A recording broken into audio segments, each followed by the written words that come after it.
First at 5, we are working to learn more about Tuesday's deadly shooting in Wyoming. An 18-year-old man named Kane Coronado was shot and killed along this heavily wooded stretch of Indian Mounds Drive. Now, he was doing what he loved, riding bikes on the trails. And as police still continue to investigate his death, Fox 17 asked the question, exactly how safe is that stretch of road? So currently right now it's a one-way. You can't drive west on Indian Mounds Drive, only east. But apparently some drivers are willing to make that gamble, putting walkers, runners, and cyclists at risk. Julie Dunmire joins us live there tonight with the very latest. And Julie, you've seen this with your own eyes.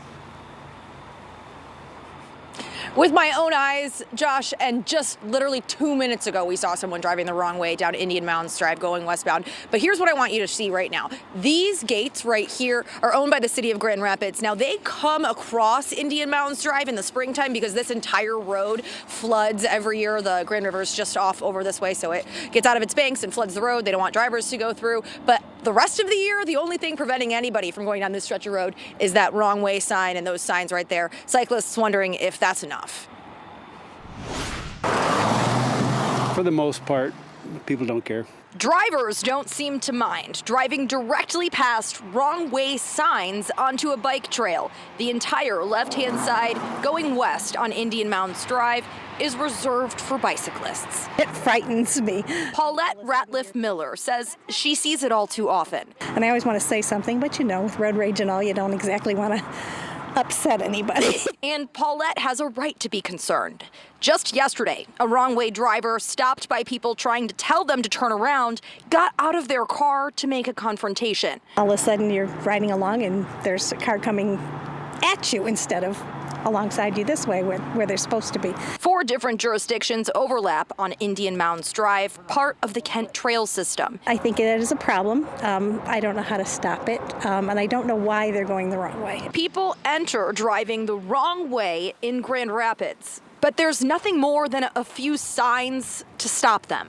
Gary Kirkstra, who's biked through here 75 times in the last year, has an idea. I put some one-way spikes up there or something, give them some flat tires. But Construction on 196 doesn't help. People taking this route as an apparent detour right in the middle of Fox 17 News at 6 p.m., smack dab in the middle of rush hour.